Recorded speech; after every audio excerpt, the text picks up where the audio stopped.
2, 3. Yo! What's up? I'm Adam. And I'm Patrick. We are Guy in a Cube. And we are PMs. Oh, all right. Well, if you want to. All right. And we are PMs on the Power BI product team. But there's a cats involved. There's cats involved. I don't like cats. I like dogs. Okay. All right. They wouldn't let me bring my dog. I got a Dalmatian coming today. You do not to my have house. a Dalmatian coming today. I ordered my Dalmatian. I'm excited. A little puppy. Yeah. See? All right. No, you want my dog. 200-pound, 1-year-old Great Dane. He's bigger than I am. Yeah. He's awesome. He slobbers on my head. It's great. Yeah. Drips right down. So we work for Microsoft. Yeah. We work on the customer advisory team for Power BI. Yep. And so what is this cat team? What does that The way mean? I describe it is we're a team of elite ninjas that drop in and fix things, right? So we work with large customers. Someone asked me, I think yesterday or the day before, he's like, yeah, so how big does a customer have to get to like work with you guys? And I'm like, well, like we do promos for customers we work with. So think like Adobe, BP, those types of companies. Yeah. Those are the ones we work with. Yep.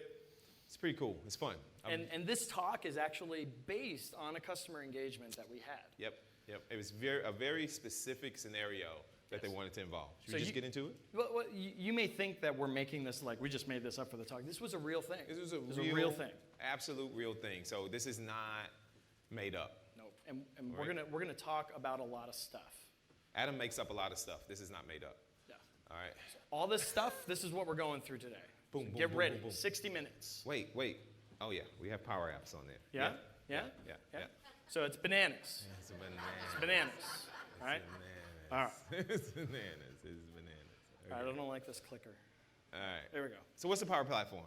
Tell me about the Power Platform. It's a collection. Power BI was first. Power BI was Power first. BI was first. Power BI was first. And then we got some other things. You know, we got Power Apps, and then we got this Flow thing that doesn't have power in it, apparently. But it's part of the Power But it's part of the Power Platform, It's part of the right? Power So, Platform. and you know, and Power Apps and Microsoft Flow, those are also connected to, all of it's connected underneath to the common data model and uses Dynamics as part of that as well. So we're trying to bring everything together, but the Power Platform really enables your business to do amazing things from a low-code, no-code possibility, right? And that's the key, right? Is that why you named the session Radically Change Your And we're Organization? gonna change it up. We're going to turn it upside down. Okay, all right. Right? Yeah. Right? Yeah. All right. All right. So the challenge. So can you do geographic or geospatial filters inside of Power BI? Wait. What is this complex word you're talking about? What does that mean? So can Power BI detect my current location? I'm right here. I'm right here, though. Okay. That's two different locations. Okay. Can Power BI detect my current location? We're going to vote. Yes? No. That's 50-50. It's about 50-50. 50-50? It's about 50-50. All right, You guys all don't right. use, all you guys that answer one way don't really know Power BI. I think Adam's side of the room got a little more votes that were correct than what Patrick's side. I honestly think Patrick's side did better. All All right. Okay. So, well, yes, kind of, sort of, with the mobile app, maybe. It depends, I guess. It's the greatest answer I like to give. It depends. It depends, right? It depends, right? But what's the real question? What is the real question? What's the real question? So that's what I asked this customer. That's what I asked him. I was like, they said, hey, Patrick, can Power BI do geospatial filtering? I was like, that's kind of broad. What do you mean? What's the real question? So let's say you have this traveling store director whose region is a city. Let's say Houston or Chicago or Seattle or Atlanta. We're or in Atlanta. Oh, We're in Atlanta. Let's say Atlanta. Or Why not? Orlando or some other city besides Atlanta. All right? And so let's say you're that person, right? And you visit these stores. You got to go visit these stores. And you like to quickly filter this report on your mobile app based on your location. You like to filter it. So as soon as I open up the mobile app, it does all this stuff, and the map goes right down to that location. Can it do that? So now the question is a little more specific. So let's do the vote again. Can Power BI do the mobile app or any facet of Power BI do that? Yes? Okay, now everyone's saying no. They don't know which way that you want them to go. Yes, I'm sorry. Yes. Raise your hands. All right. But it's also easier if you tell them the answer so they know how to raise their hand. Yeah. No. No? Okay. The yes is an overwhelming yes. Yeah. So I said yes, and they said, show us how to do it. Because I was so excited because I read this blog post, and it says, of course Power BI can do this. So let me show you. Of course it can. Let me show you. Because Power BI is, no, not that one. No, that's the red button. Don't do that. Oh, all right. Whew. So what you need to do, and there's a series of slides in the slide deck that walks you through how to do this. And I'm about to show you all those slides. And so the only reason I put those slides in there is people often complain when Adam and I present, because I like to call Adam and I no slide presenters. I hate PowerPoint. I like slides. All right? But if I talk about all this stuff and don't give you any collateral, what's the point? No pun intended. What's the point? PowerPoint? Okay. Anyway, okay. So the first thing you need to do is you need to have some data that contains city and state in it, in your model, okay? And what you need to do is, for those particular values, you need to categorize those. And so you can see, right, I've categorized my address, my city, and my state using the categorization feature. Oh, that's a hard word to say. It's like iterate. Yeah, we can't say that. Anyway, so using that property, you must specify it as such. That is the first thing you need to do. Does everybody know how to do that in Power BI? Wait, who does not know how to do that in Power BI? Someone's got it. Okay, so let me show you. Good old modeling tab. Yeah, so you click on the value, you go to modeling in the ribbon, and then you see a choice for data category way up top, and then you choose the one you want, and it'll put the little globe next to that value. So that's the first thing you need to do. This gives hints to Power BI, right? It's letting us know what we need to do with that column. Yep. And once you do that, then the next step you need to do is make sure that on that particular table, there's not another city or state you're categorizing as such. Yes. There can only be one city and one state categorized that way. If you have multiples, Power BI gets confused and it doesn't know what to do. One city to rule them all. One city, one state to rule them all. The next thing you need to do, and this is really, really important because we're talking about this from a mobile app perspective. We're talking about an iPad or an iPhone or a Windows phone. I know they're so popular these days. What about my BlackBerry? So, true story, talking to this customer, I can't make this up. I cannot make this up. True story, I'm talking to the customer, and there's a slide that talks about the limitations. This works on the Windows phone, an iPad, a Windows phone, an iPad, a Windows phone, and an iPhone. Okay, and an Android. And the customer goes, Patrick, what about BlackBerry? And this is what I said, they still exist? Does anyone have a BlackBerry in here? Everybody's looking around. Okay, Everybody's looking around. Everybody's looking around. Like, yeah, does anyone have a BlackBerry? And I was like, really? A BlackBerry? He was like, yeah, they just released a new one. It's like, really? It's like, yeah. So sorry, it does not support BlackBerries. It does not support BlackBerry. I didn't even know they BlackBerry had their heyday. It's no more. It's not anymore. So it does not work on BlackBerries. It definitely works on a Windows phone because I know all you guys have Windows phones. And then in fairness, we did not test that because neither one of us have a Windows phone. So just say. I have like 4 of them in my drawer at home. Yeah, how much dust is on them? Yeah, lots of dust. And the next thing you need to do is go to View, and you need to optimize that report for mobile. Because if you don't optimize it for mobile, what's going to happen when you open it up? It's going to look all funky and not show right. But you need to optimize it for mobile, so when I open up my mobile phone, it'll actually show properly. Does that make sense? So categorize it. You can only have one. It doesn't work on a BlackBerry. And it's a key takeaway from this whole session. And you must optimize the report for mobile. Does that make sense? You got it, right? And all this is in the slide deck. All this. I spent so many hours on this slide deck, like 15 minutes. Okay?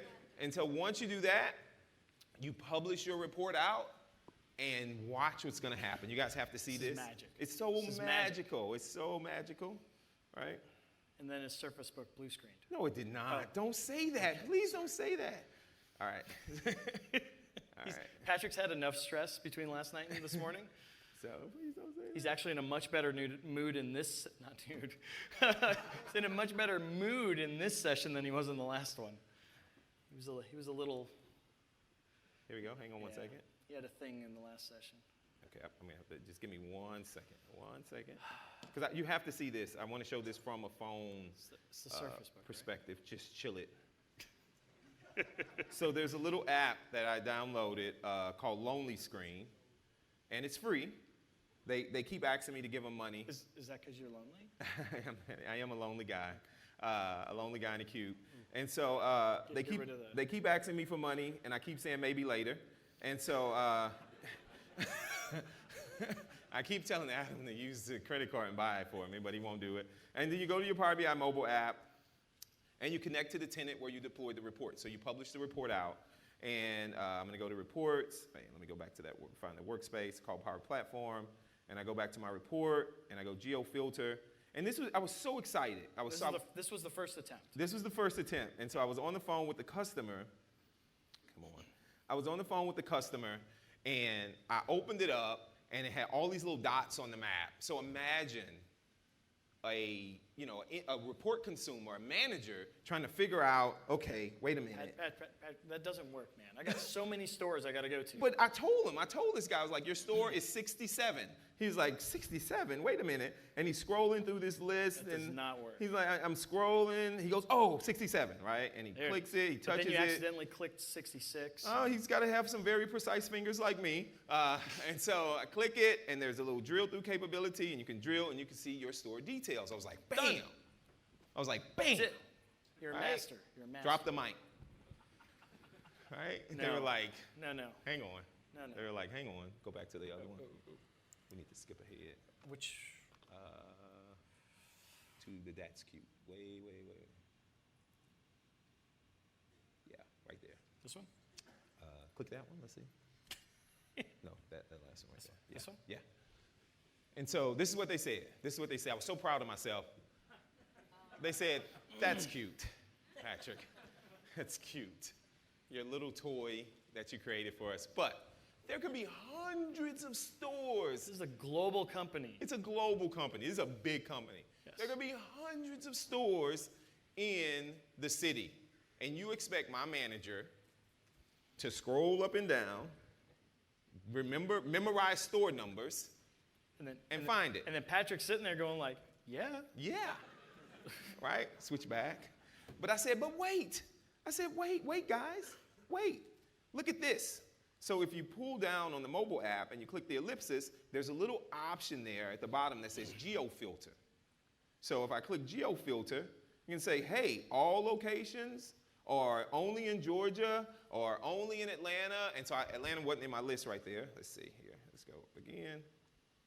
And so, yeah, it'll show Atlanta. It's got to refresh. And so it picks up the city and state that's in that model, and I can filter down just to the city. And they were like, Patrick, the city?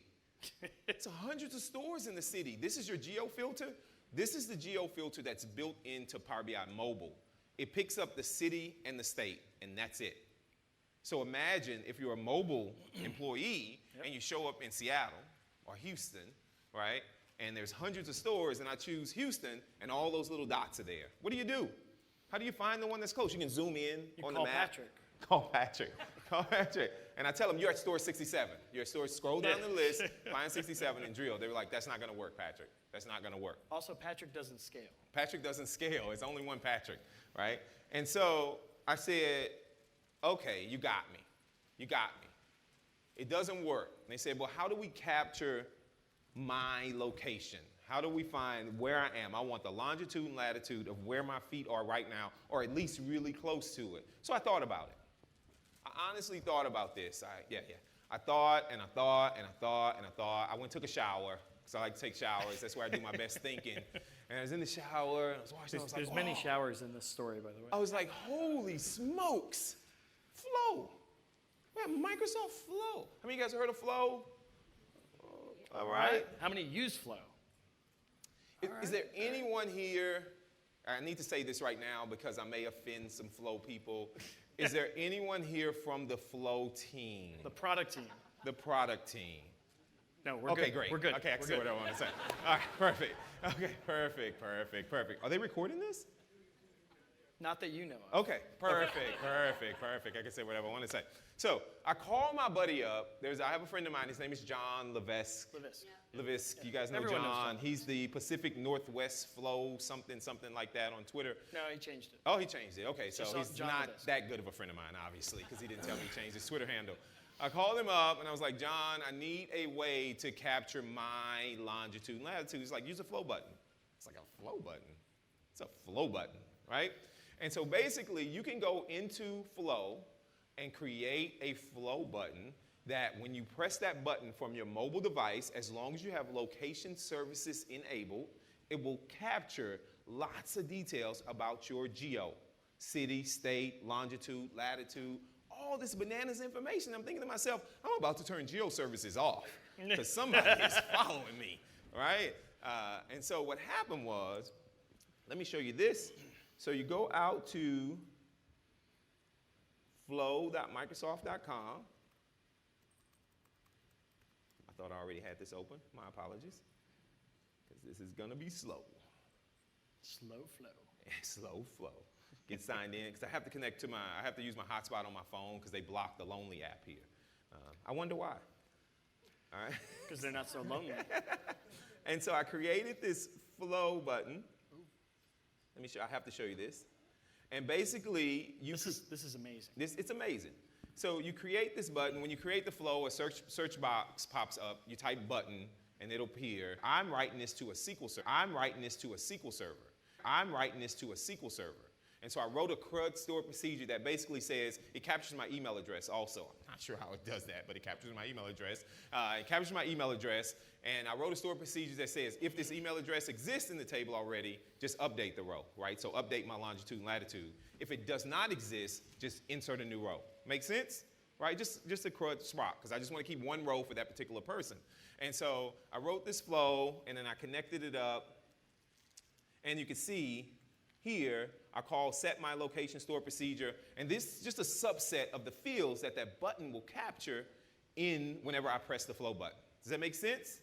Right? So the end user does not know anything about this. So the first time we did this presentation at SQL Saturday Atlanta, I need to say this before I go on. There was a lady sitting like right there, and she goes, "What? This is so complicated. End users would never do this." They are not building any of this stuff, No. Okay? End users are not building this stuff. This They're is Patrick consuming. building it, not the end user. Patrick's building this, right? The end user, the consumer of this is just going to click the button, look at the report, and do some other stuff. You'll see the whole solution in a little bit. Was she saying clicking the button was too hard? No, I was talking about creating the flow, writing the, yeah, she said clicking the button. Clicking the button is too complicated. Clicking the button was too difficult for her users. That's what she said. They cannot click. They can't tap things, right? They don't know how to tap stuff, right? Anyway, so I created my flow button with my stored procedure, so whenever I press that button, it captures my current location. Does that make sense? So your data is flowing to That's SQL. right. Yes, my data is flowing to SQL Server using Flow. There it is. Right? And so now, whenever they walk up, whenever they park their car in the parking garage, they just open their phone, they press the button, it writes the data to to SQL Server. So let me show you something. I was so excited. Can we share my screen again? You never stopped. I never stopped. All right. Great. I think the lonely screen stopped, though. So let's connect to the lonely screen again. It's because it got lonely. It got lonely. Hey, So check it this worked. out. And it's pretty responsive, too. So when you go to Flow, where's Flow at on this phone of a massive, if you guys see it, tell me to stop. There we go. Disorganized. So there's Flow. So I install Flow on the phone, and you can see where it says button. And I only have a single button. If you have multiple button buttons. down on the bottom. Right, buttons down on the bottom, all the way down here, right here, you see that, right? So you press buttons, and then you'll see all the buttons that you have access to. But I wanted to get fancy, because that's what I do, right? I don't like anything that's too simple. This was too easy. So I started looking around on my phone, and there's a widget. There's a widget for this flow. That's on a BlackBerry. Huh? That's on a BlackBerry. Yeah, I'm sure Blackberries have Blackberries have widgets. So if you go over here, you can see, right, there's my flow buttons. And so I added the widget, and I pressed that button. And guess what happened? I'm going to press the button. I'm going to press this button here. There we go. You can see it running green. I was excited. I'm on the call with the customer. It went green. I was like, yup, That's what I do. I capture location He's a master. stuff. I'm the master of this. I'm going to leave this off. And what you can do is you can go to your flow and you can look at your flow history. And because what we saw was it failed. I'm on the phone with the customer. I'm on a Teams call. This is not what Patrick likes to see. Right? I'm on a Teams call. You know, I got this big ego. I'm so excited about stuff I'm doing. I'm like, yep. And then it failed. And then I'm running a query on the SQL Server, and the location's not updating. It's got my home address in it. I'm like, oh, these people are going to hunt me down. Right? And I'm like, oh, my God, what happened? Well, remember I mentioned location services before, and this is where I kind of take a dig on the flow team. Because I actually sent an email to a couple of people. I'm like, hey, this widget, it's not working. It's saying it can't capture my location. I'm getting a location services error. Oh, no, Patrick, it should totally work. I say, it's not working. Look at my flow. You can see that it's obviously, you must be doing something wrong. I say, that's not possible. Patrick never does anything wrong. So what do you mean? Yes, he does. What do you mean? So the guy says, well, Patrick, this is what you need to do. I say, okay, I'm paying attention to him. He goes, I want you to unlock your phone. I want you to go back to flow, and I want you to use the flow button in flow.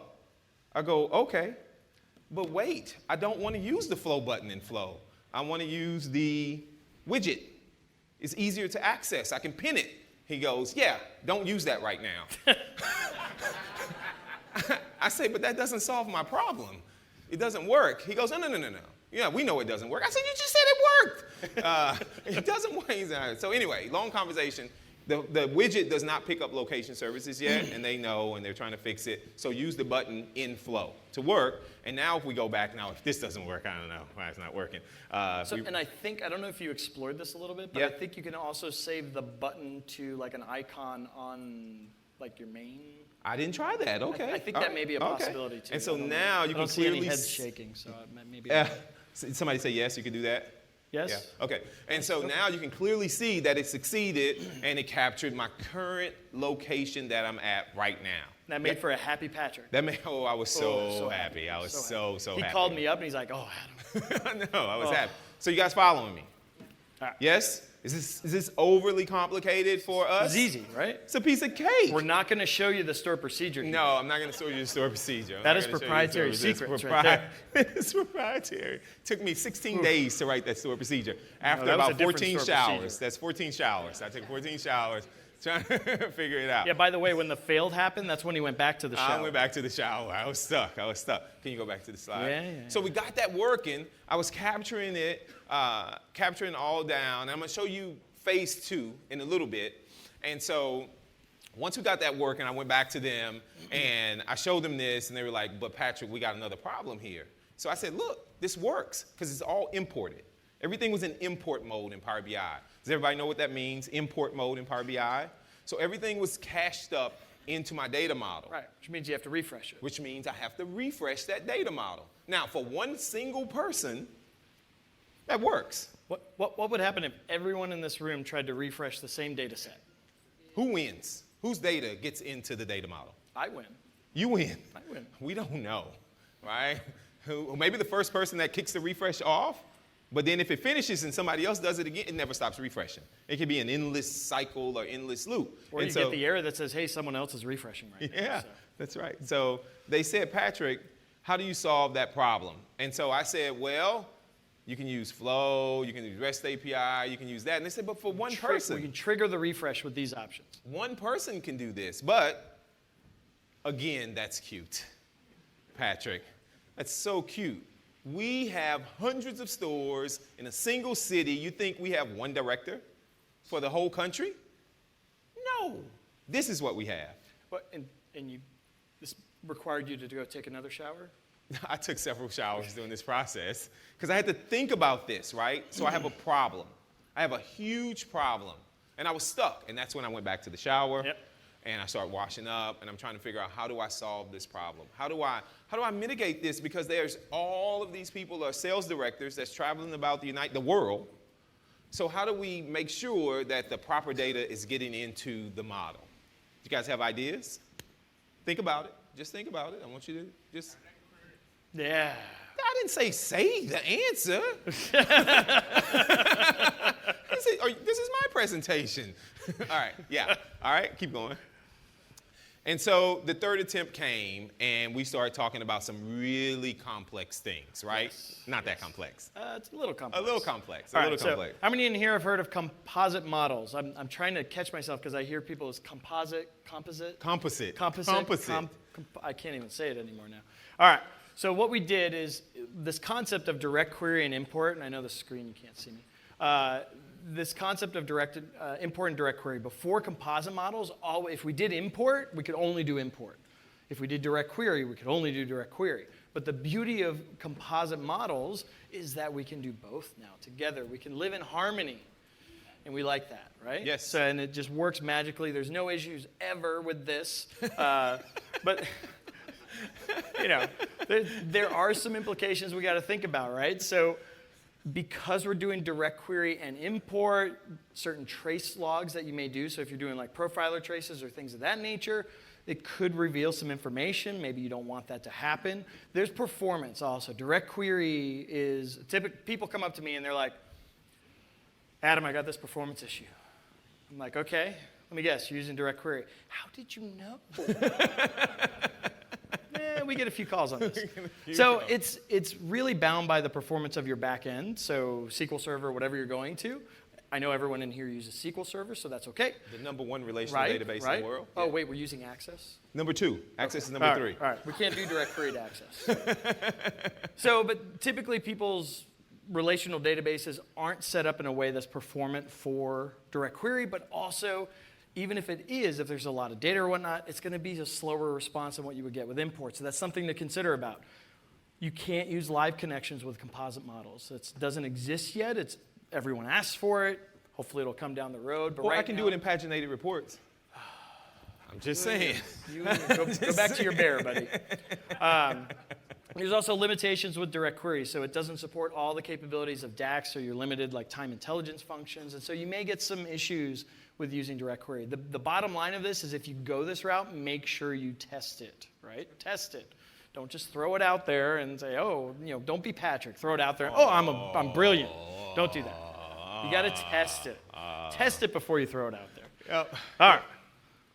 So this was funny. This was my challenge, right? This was my challenge. They said, Patrick, we need this in real time. We do need it real time. Whoa. So this is how this played out. This is really how this played out. How many of you guys bought a car before? Right? The worst experience in the world. Car buying is the worst experience in the world. So I'm going to be this car salesman because that's what I do, right? I'm buying the car. This guy's buying the car, right? This is how it works, right? I know how this works, but I know what I want. So this guy comes up to me and he says, real time. I want real time. Real I time. go, okay, hang on 1 second. Let me go talk to my manager. Let me go talk to my manager about this. And I leave for like 30 minutes, an hour. I leave him sitting in the office because I got to go talk to my manager. It's taking right? this guy so long. I'm going to go have some coffee, maybe catch up on a little YouTube, watch some Netflix. Then I go back and I go, okay, what about an hour? No, I okay. need real time. Did you not listen to me? Okay, let me go talk to my manager. So I go talk to my manager again. And I talk with him. I have coffee. I watch Netflix. And I make him wait an hour and a half because that's how the car deal works. And I go back, okay. This is the best I can do. I don't think you're hearing me, buddy. That's the best I can do. 30 minutes. Right? I need and so one thing I talked about to somebody about this before, don't give in to the real-time belief, right? And direct query, composite models helps us. It helps. Gets past that because I can do this. It adds a layer of illusion. That's right. That I'm giving in to you, but I'm not really giving in, right? And so, and so with direct query, they expose these storage modes. Yeah. And so what we did was we slightly modified the model. A little bit. Just a little bit. Just a little bit. And so let me show that before we go to this very fancy next screen. I know we didn't want to go there yet. All right. And so on the left. Oops, wrong one. I hit your button that we shouldn't hit. On the left, you can see the original model. And so it's just a traditional model. Everything's imported. You can see I have the table with the store sales on the right over here. And then I have my stores table. And then down here, I have my location table. It's kind of a little snowflake, right? The store sales is my fact. Then I have one dimension off of it. Then I have another dimension. They kind of snowflake. It filters all the way up, right? But that brings me back to the original problem is I have to refresh this model every time someone goes to a store. How do I get that model refreshed? Because we want it real time. Because you want it real time, but I'm not giving it to you real time. I'm not. I got to talk to my manager about that. Okay. What we did was we imported the store sales table, and this may seem strange to a lot of people, but we imported the store sales table because the store sales table may be bigger, and that's the table that you probably would traditionally direct query because it's probably have more data than the my location table. Okay, but what I did was usually like your fact table. Right. Yeah, the store sales is more like my fact table, and you traditionally would put your dimension in maybe dual mode. Yeah. You would probably put it in dual mode. If you guys want to know more about storage modes and stuff, come over to Ask the Experts after this, and we can chat about it. And then I wrote a view. I created a view because if you use direct query, and I left the model the way it is, direct query limits the DAX functions that you can use, and one of the functions that's limited is related.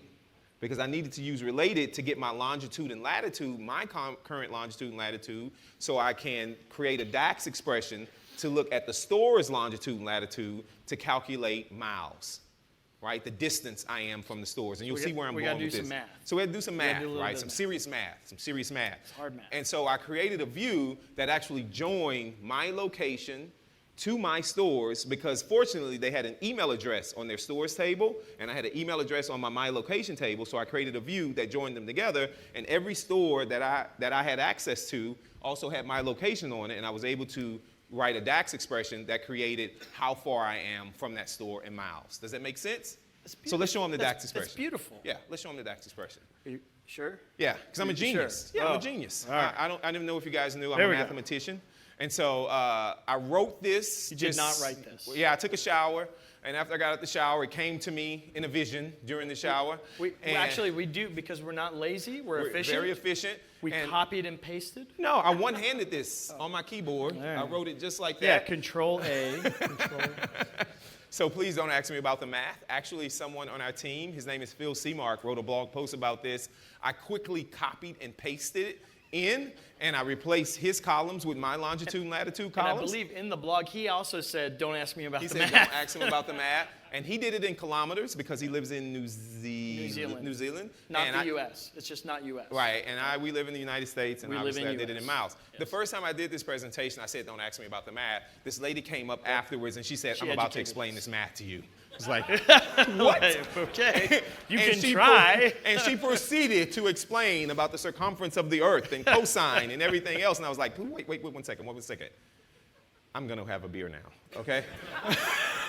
It was bananas. I was like, I write DAX. I don't do math, okay? So we got that done, and we imported it, and I was able to create I had a column in my table that expressed the distance I was from every store, and then I used a little DAX to create a range of, if it's this and that, show 1 to 2. If it's less than this, less than 1. You guys get it, right? Some simple DAX to do that, and then I created a slicer out of it that I put on the report.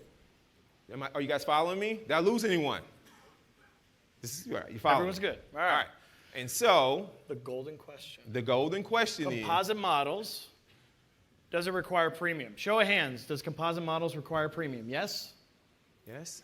Wow, all right. You guys are smart. Wait, You did guys they are- already upload the slides and they cheated? I don't know. I All don't know if they right. uploaded them already. The answer is no. So I want you all to do me a favor. We're going to go over to Ask the Experts. I want you to ask me about the time I presented this in Atlanta. And I let Adam Saxon put the slides together for me and ask me about the GIF that he put, the GIF, whatever the you want to GIF, call the it, GIF. that he put into this slide deck. It was a Just- faux pas. Just ask me It was about a it, faux okay? pas. Ask me It about was this. fine. Find me and ask me about it. It's an All right. awful, awful thing he I did still to have. me. I still have. All right, let's go. All right. So let me show you. So we made a quick change to the model, and this is what we ended up with. This is the architecture that we ended up with. I think they uploaded these slides or somewhere. You guys can get a copy of these slides. If you want these demos, I think Adam does have a drive link somewhere. That you can get a copy of all these demos and stuff like that. Okay. Yep. All right. So let me show you. Right. So here's the. Wait. Okay. Wait. Okay. Simmer down. Okay. There you go. Here we go. Now you can go. So let me show you a few things that we did over in this model, just so you can kind of understand. So we created the miles expression. guess that won't work. I'll zoom into it. So we created the miles expression with some really nice math with cosine and stuff like that. And variables. Use variables. Yes, use variables. And then I created the mile range, which is really simple, Probably could have done this a little more elegantly.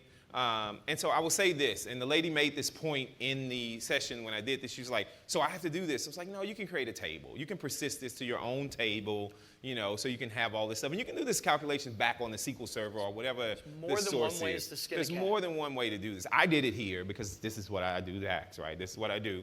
But I also added a sort on this because if you don't add a sort to it, it's just going to show up in a wonky order. Yeah, wonky. And so I wanted, less than one. I want it to be in a specific order. And so then I have my range slicer on this report, and it captures, my current location. So you can see right here, this is the location, Centennial Olympic Park. It's pretty close. I'm pretty close to Centennial Olympic Park. You guys walked through it a couple of times, I'm sure. It'd be weird if it showed your house right there. It showed my house right there because I'm not there anymore. Not there. And so let me show you how this worked from my phone perspective. I thought my phone died. I think Lonely died. Lonely died. Everything died. All right. Here we go. It's asking you for money again. It's asking me for money. It does it more quickly now, I've noticed. I keep asking Adam to send them money. And so we'll go back to my Power BI. And we'll go back to the other report here. The Geofilter composite. And again, you guys can have a copy of all this stuff. And so now what I have the ability to do, you can see right there. So look, if you look at the bottom, remember in the other report it said Centennial Park. But if you look now, because I pressed the button, that's a direct query. It actually updated my location. I meant to do that. And so if I click my range slicer and choose less than 1 mile, now it limits down to a more precise list of stores. Amazing. Right? And so I'm going to click on that particular store, and then hold it and drill through, and then I can see the details. So I was like, yeah. What you got now, customer, Mr. Customer?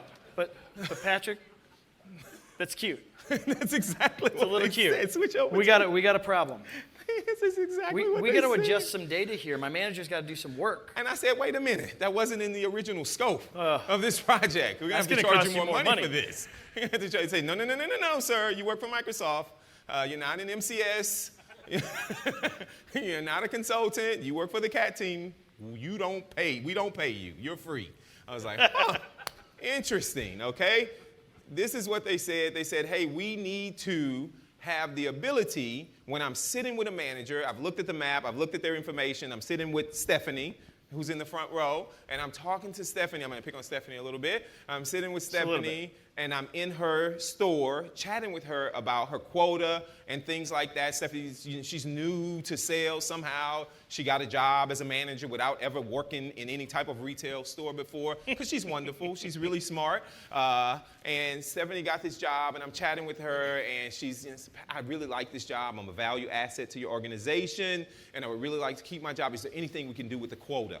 And I go, of course, Stephanie, because we just hired you. I know your dad. And so we got you a job at the school, and I'm right out of school. And so, of course, we'll adjust your quota so you can keep your job for the next fiscal year, okay? And so how do you do that? I was like, wait a minute, time for another shower.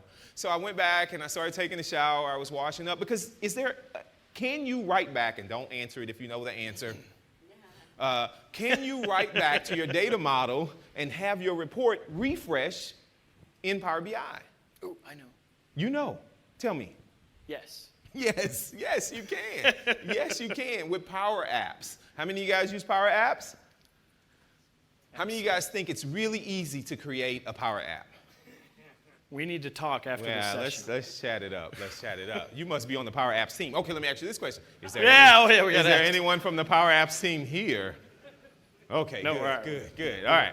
Okay, we'll talk candidly about Power Apps now. Okay, and so there's some limitations. You cannot, when you start the building process of this Power App, you cannot do this in the desktop. The report must be published to the service. So you create your report the way you want it first the way desktop, you want it to look. Then publish. Then you publish it to Power BI. Then you add the custom visual. It's a custom visual You're in the visual section, you add the custom visual, and then you configure and build your report. I will tell you this, Adam has been on me for weeks to do 2 videos on how to do this. I promise you, in the next 2 weeks, I will have videos showing you how to configure and set up a Power App and do write back using Power Apps on DynaQ. It's gotta be the next week. Actually. The next week, because he's lazy. No. All right, yes, because he's traveling, So you will see that. So if you change the data fields that you're using in that Power App, you have to go into the report in the service. There's a little ellipsis in the top right. Click Edit to integrate those new fields that you want to use. If you want to trigger refresh and do write back, the table that you're referencing must be direct query. Okay? The Power App itself needs to be shared separately. So if I share the Power BI report with you, I still need to share the Power App with you.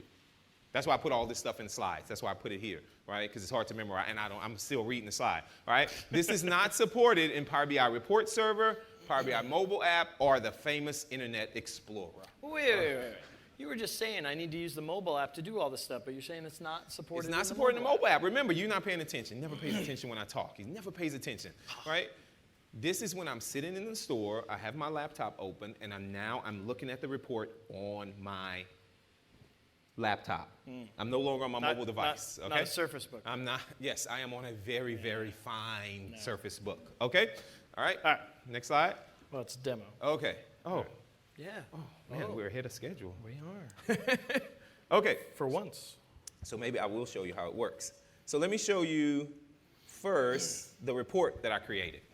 Such a beautiful report. It's such a beautiful report. So I was afraid I wasn't going to be able to show this report because I didn't know when the desktop release would be dropped and it would be available to everyone. But the June release is out, so I can show you. Everyone's seen it. All the fancy. You guys have seen. I didn't go to the keynote. I wasn't able to go to the keynote. I was at Ask the Expert, so I couldn't see it.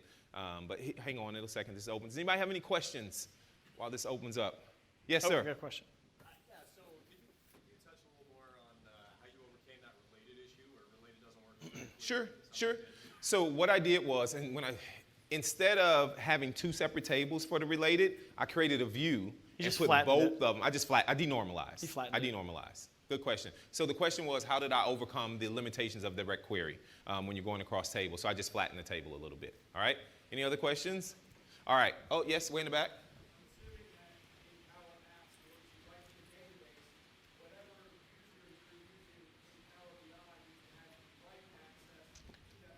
Yes. So the question is, the person that is using the Power App, do they need write access to the database? And the answer is write access to, right? The developer absolutely needs it, and so the connection string that they build, as long as that account they specify in the Power App has access to write back to the database, it should work, okay? Unless you're using some type of Windows auth or something, or Azure AD auth, then that person, the logged in person, will need it, all right? Okay, so check this out. I built my report. Can they see the screen? Yeah, I'm looking at it right now. Okay, all right. I don't know why it keeps prompting me to log in. Hey, if you see it here, they can see it. It's prompting me to log in. I gotta tell them everything. I don't know why. What? It's showing your screen. Yeah. Oh, yeah. See, this is when the Surface Book starts. All right, here we go. No, it wants me to sign in. I don't want to sign in. Cancel or hit escape. I did that. All right, do it again. No, wait, don't. See? It's making me sign in. Let me move over. No. Move I'm over. just gonna sign in. Hit that. Yeah. All right. So what I did was I created a gauge, and I used a new conditional formatting feature to look at their quota, right? So if they made their quota, it's red. If they didn't make their quota, if they made their quota, it's green. If they didn't make their quota, it's red. But what I did was I created a little KPI color DAX expression to represent the colors that I wanted the card, because now you can change the color of the font, the color of the text in the card. Conditional formatting? Using conditional formatting. So I created a measure, and I specified the values that I want.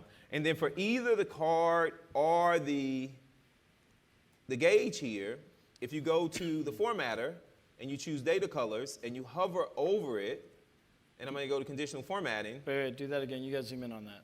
Okay, I went fast. Yeah, well, it's hard to see. Okay, ready? So if I hover over it, you'll see these little vertical 3 dots right there, right? If I click those and choose conditional formatting, you'll see it's by default it's going to say color scale. I select field value, and then I select my that KPI color measure that I created, and then it'll automatically use those colors based on the result of that value. Does that make sense? And I did a video on this. I did a video on how to use this. It's already out there on the YouTubes somewhere. Okay? UBTubes, as my niece says. Yep. And then I published the report. When I published the report, the Power App was not there. Because remember, I said you can't use the Power App custom visual in the desktop. You only can do this in the service. But you can download the report and re-upload the report, and the Power App will still work. I tried it like several times because I remember somebody asked me that the first time I did it. I was like, I don't know if that'll work. It will absolutely work. You can download the PBIX and you can upload the PBIX, and the functionality still works just fine. All right? So once I did that, I went up to my report.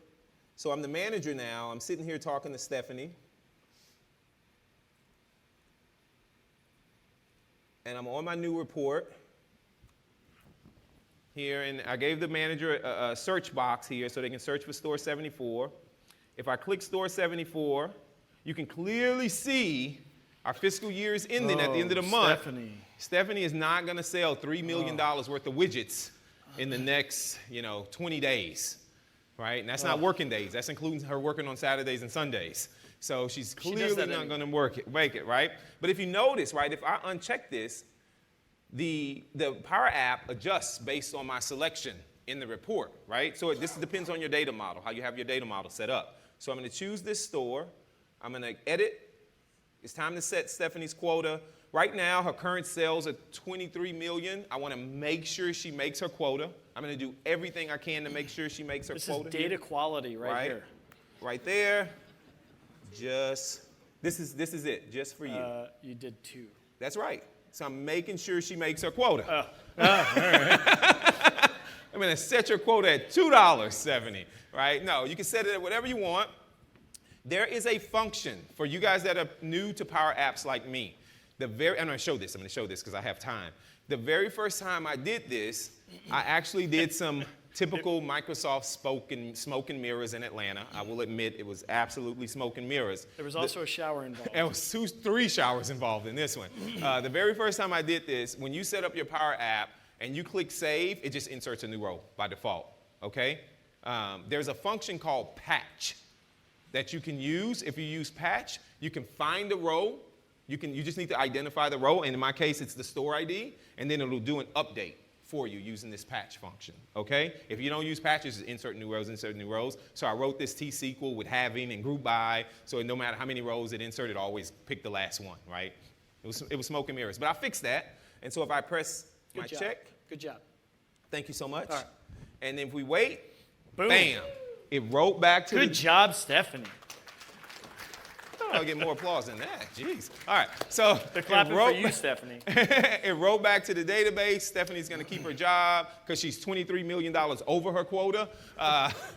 She's like 2 million% over, so she's going to get insane bonus now. But Patrick, how did it update? Yeah. So the way it works is, let me show you that. This is a good question, Adam. Let me show you. Of course it's a good question. Yeah. Power Apps.Microsoft. There it goes right there. No. Let me show you this. So if you go to Power Apps, get signed in. I didn't think I would have time to show this. I know. But you're all happy, right? Yeah, I am. I'm so happy to show you guys this. So here's my Power App right here. And I'm not the greatest, obviously, you guys can see, Power Apps developer. Oh my gosh, it's so beautiful. That's okay. So Hang on 1 second. Let me go back and go and edit because I want to show you one thing. I just want to show you the code and not actually the data here. Remember I said before, low code or no code. Yeah. So sometimes there's a little code. And so the trick to get in the Power App to refresh first is that the table that you're referencing must be in direct query mode. All right? That's why hence the composite model, because we didn't want everything to be in direct query mode. And I'll say this about composite models. You still need to maintain the cache for the tables that are in dual or import mode. So you still need to schedule a refresh of that data model. Just because one table is in direct query mode doesn't mean it's going to automatically refresh the cache or dual modes. Does that make sense? So you still need to schedule a refresh. And so the key to all of this is On this little guy right here, if I go to my edit screen and the event on that checkbox, basically, when you do the reason I think you do the integration from Power BI service is because it creates this object called Power BI integration. This object exposes those fields that's available to the Power App from Power BI, but they expose a function called .refresh. That .refresh it's what actually instantiates the refresh. It triggers the refresh. It triggers on the report. refresh of my mobile report. And so then when that report refreshes, it's going to trigger the direct query item, and then so it goes out to get the data, pulls it back in. It's magic. Gets it. And there's the patch function that I was talking about. And so basically I'm saying, give me the first filtered store ID, and there's a gallery, and you can watch my video where I explain this, the selected run from that gallery, and it'll do the update of the quota and the comment using that patch function. And when I click update, it just runs. So this is how it works for the report consumer. Seems like a lot of steps that we went through to get this to work, but this was a ginormous, yes, I said ginormous customer that I was working with, and there was no option of failure. The end user, the report consumer, whoever this is, the director, opens their phone, presses the Flow app, right, the Flow button, opens the Power BI report. It almost happens instantaneously. They're actually doing a pilot of it right now. And they look at it, they see everything they need to see, they do the drill, they set the range to limit the stores, they do the drill to see the details of that store. They walk in the store, pop open their wonderful Surface Book, they look at the report, they reset the quota. I really generalized this some. It wasn't just the quota that they set. But they set the quota, and then everything updates and refresh, and we solve their problem. So go back to the report. Yep, in Power BI. Power BI desktop. Or Yep. So the items, the green items, the gauge, and then your little KPI cards, Yes. those are going against direct query. Yes, these two guys right here are going against that. Other items are going against the imported cached piece, Yes, right? yes. All right, any questions? Yes, over here on the left. I can't hear you. Can't hear you. How did you get the Power App to update after the selection? Yeah, so every time I select something in that slicer, and then the Power App updates, because of the way I built the model, right? There's a one-to-many relationship between the store, that view, that table, that view that I created, and the fact sales, and it just flows it that way. So they're looking at the same thing. They're looking at the exact same thing. If I wanted them to go both ways, I could have set the relationship to bidirectional, but I probably wouldn't do that. I would use relationship or cross-filter to build my values to avoid that bidirectional relationship. Any other questions? Yes, sir, in the front. Ooh, that's a really good question. And you. No. We've introduced too many complexities of managing. Your mic went out. You died. Well, you didn't die, but like. I think they turned me off in the back.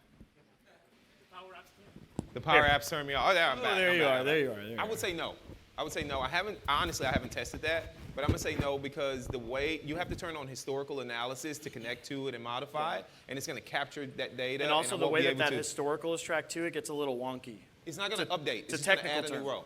Yep. I'm gonna say no. Yeah. Question? Yes, ma'am. Did you, in your actual thing you did for the client, did you add the flow button into the app as well, into the desktop app? So I did into the desktop app. So no, because of the fact that you wanted them to do that on their device, on the phone, and the report with the Power App item won't work in the mobile device, Won't in the work mobile app. Power Apps that won't show up in the mobile app. You can call your flow from this app. I could, but in the report, they're looking at the report, not the Power App. Nope. So when they go to get their location, they were doing it on the phone. No, I understand Okay. that. I guess what I'm just saying is if they knew they were walking into a particular store and wanted to just make it easy on themselves, you could add the flow button. They want to shortcut it. Shortcut. They could okay. easily add that Yeah, option. That's a good. Sure. That's a good point. Good idea. If your device, your laptop, is using location services. So it's predicated on that. And the location services for the flow buttons is a little. It doesn't work that great It's on delicate. Windows phones, Windows delicate. devices. It's very Delicate. delicate. Very delicate. And Blackberries. Yep. It's very delicate. Very delicate on back. Any other questions? We have a few more minutes. All right. Thank you guys so much for hanging out with us today, and we'll see you at the Power Hour. Hey. Please remember to fill out your evaluations. We absolutely love the feedback, and it helps us to make the presentation better.